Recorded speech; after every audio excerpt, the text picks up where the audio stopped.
மட்டும் எப்படி பாக்குறான்னு ஏன்டா அப்படி குறுகுறுன்னு பாக்க?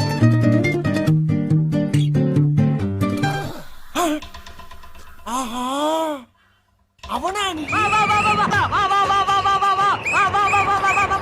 வரலாம் நீ வரலாம் நீ வரலாம் நீ வரலாம் நீ வரலாம் நீ வரலாம் நீ வரலாம் நீ வரலாம் நீ வரலாம் நீ வரலாம். ஆனா அழுத்தம் இருக்குதான்னு கேட்டீங்கன்னா இருக்குது.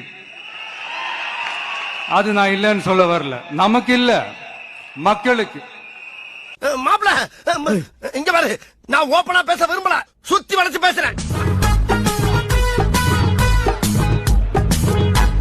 டேய் என்னடா மூஞ்சி இது? இதெல்லாம் வியாபாரம் ஆகாது. இந்த மூஞ்சா பார்த்தா அப்படியே தெரியுது உங்களுக்கு? நான் எல்லாம் வியாபாரம் ஆக மாட்டேன் உனக்கு. நீ வியாபாரம் பண்றது நான் திருச்சி அதை தூக்கி வர முடியும்.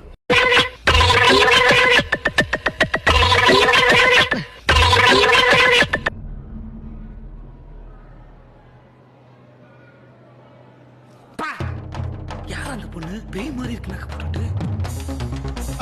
முதல்ல மூஞ்சிய பாப்போம். அட கர்மமே. ஐயோ இது பிடைச்சரா, தலை அங்க இருக்கு, நிமித்தவன தூக்கு தூக்கு. ஊழல் செய்யவே மாட்டான், ஒரு பைசா தொட மாட்டான், எனக்கு அது அவசியமே இல்ல. புரியுது? தாவேக தலைவருமான விஜய் புலி படத்தில் நடிப்பதற்கு 15 கோடி ரூபாய் சம்பளம் பெற்றதை வருமான வரி கணக்கில் காட்டாமல் மறைத்துள்ளதை கண்டுபிடிக்கப்பட்டது.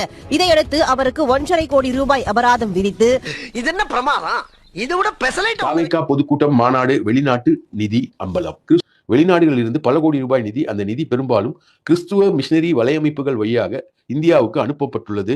சிபிஐ விசாரணையில் கண்டுபிடிக்கப்பட்ட முக்கிய உண்மை என்று தகவல்கள் வெளியாகியுள்ளன.